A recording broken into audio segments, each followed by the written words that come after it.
Hi everybody, Grandma Bev here from Life with Grandma Bev. And today I'm going to share with you a Celebrate States box. Now, there's a story behind this box. I got a notification on November 16th that the box was delivered to the front office down here, right?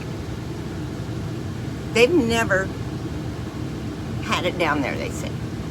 Of course, they blame it on the post office. You know, everybody always puts the blame on somebody else.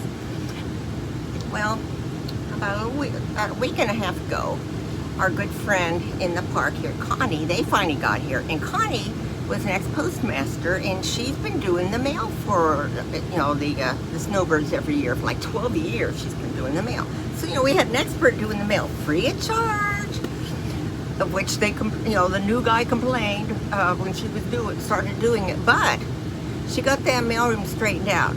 Now I haven't spoken to her since yesterday when this appeared. She left it down on our one of our chairs because we went in town, and this was so yesterday was 3rd of December. Now I was getting ready to file a claim, and I even went back in and looked, and I could see they sent the right address.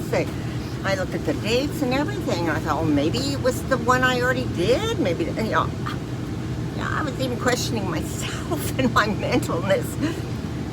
So, it's here. All of a sudden, on December 3rd, it shows up. So, I'm really anxious to talk with her and find out where it came from. So, I don't know what state it's on, but, you know, it's got nothing written on it saying not here, or it doesn't look like it's been opened or anything, but we'll see what's in it. I know everybody's having problems with it, and with mailing. Now, whether it's the post office's fault, I don't tend to blame the. I mean, I do in a way, but sometimes it's not their fault. Oh, one of my favorite states. Pennsylvania Dutch. It's one of my favorite states, not only because my son and his family own a house there, but when I started doing genealogy, I discovered that when my ancestors on my dad's side came over from England, they settled in Bucks County, Pennsylvania. I'm talking back in the late 1600s, early 1700s, so a long time ago. Oh, here's a nice map.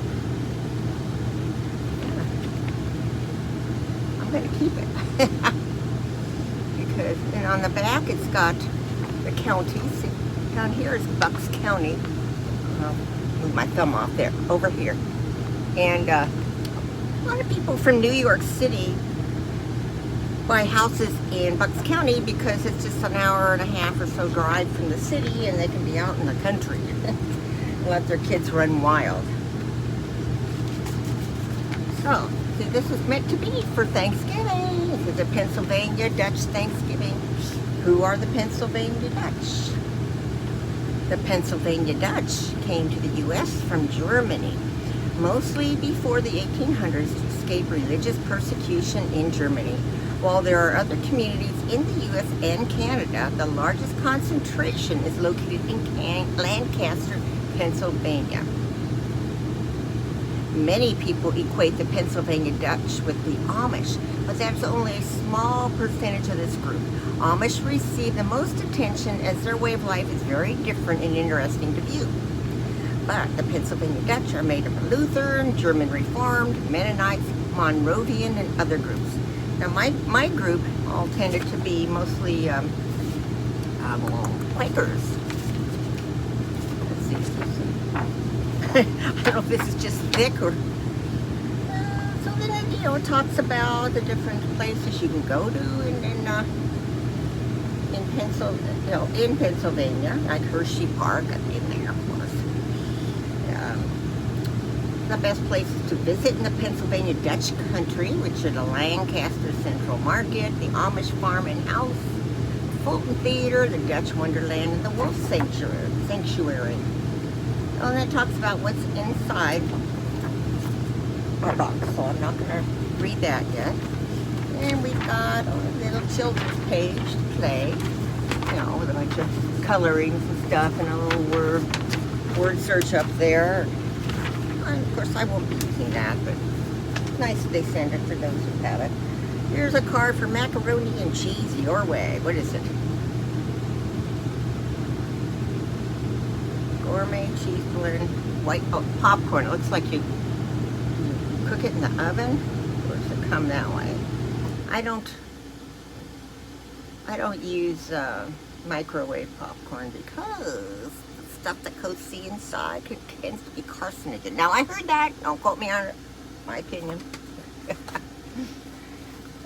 Then here's another pamphlet on the Pennsylvania. Oh, they've got the recipes for turkey gravy, Dutch stuffing, oven-baked turkey, sorghum pecan monkey bread, and crispy roasted potatoes. I'm going to save this for next year. Maybe Bobby can try those.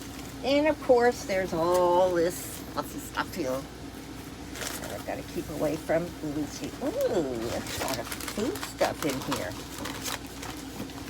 This is, they cook tavern soups. Makes 2 quarts. Yankee Doodle, chicken noodle. Let's see, where does it say about it? Okay, chicken noodle soup. They chose chicken noodle soup, but it says check out their wide variety of soups, and they put the site. It's not just what we put in our soups, it's what we leave out. None of our mixes contain preservatives, MSG, or added salt. It's eco-friendly. 100% of Cook's Tavern's electrical needs are supplied by solar energy, and we recycle everything we can, striving for 0% waste. This looks good. I'm going to get Bob. I know Bob doesn't like soup, but maybe I can get him to make this for me. I don't want to waste anything I can get for less money spent at the grocery store. It says gourmet light, all ingredients on it, extra heavy and hearty vegetables, crock pot instruction, cooks in only 40 minutes. Crock pot not necessary. Okay, so we can do it in the big stove. Okay. I'm trying that.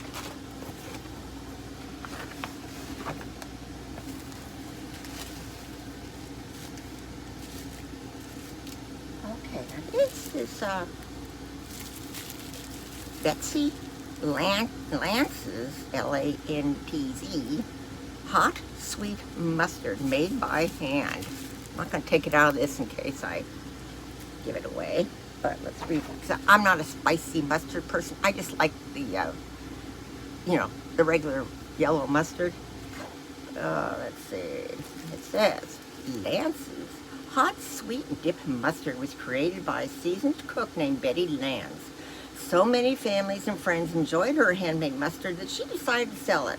While Betsy no longer stirs the kettles, the recipe and care with which it is made has remained unchanged. It is still handmade in Lancaster County, just like it was when Betsy made it. The recipe, kept a secret by its makers for over 30 years, has delighted those who have had the opportunity to use it. A favorite way to eat mustards with pretzels, but many other uses have been found. Oh, I'm going to see, maybe Bob will want that. And if he opens it, I'll try it. Oh, love this stuff. Dutch stroopwafel. Love stroopwafels. When we go to Amsterdam, I like to get these. And they're so rich. Where's the... Doesn't say anything about this. Maybe it's an extra. But anyway, this stuff's made like with honey and 140 calories in one of these. Can you imagine? They're really good, like a little waffle with honey in between.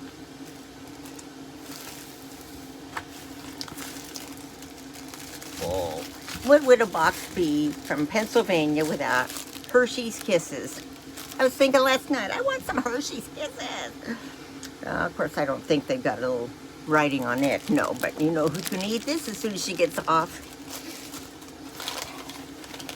And here are handmade, here, Hammond's old-fashioned handmade pretzels. what do they say about it? Because I did see a thing on pretzels.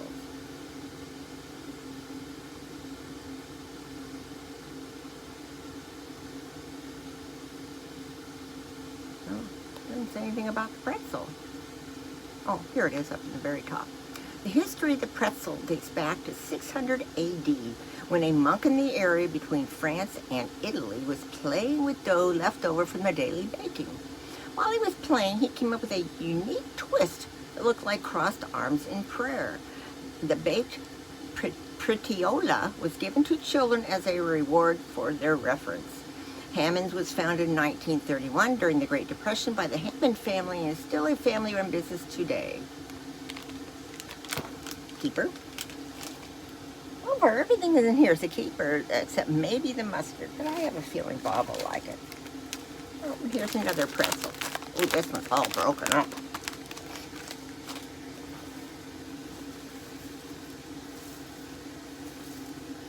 Gotta get all the curly cues off this one.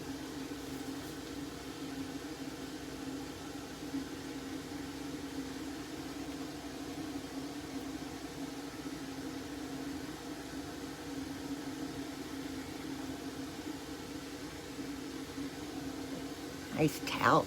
Feels very well made. It's not like a real thin little thing. This says the Pennsylvania Dutch tea towel. Our designer, a crafted Southern, just happens to come from a long line of Pennsylvania Dutch. We literally just found this out when we asked her to create the design for the towel. So we knew that the towel was destined to be included. The emblem on the towel was created by this Pennsylvania Dutch Heritage Mother-Daughter design team. So this was created just for this. Isn't that pretty? I don't know if I'm going to put it out anywhere here in the motorhome. Things going to get dirty here.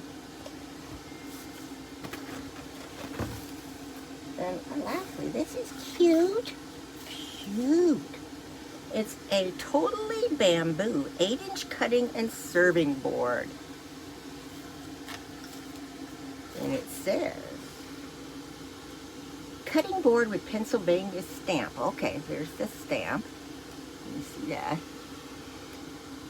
We fell in love with this board and think you will too. There are so many uses for it. Use it this season for a cheese spread. Place your piping hot, homemade or not bread on this board for serving.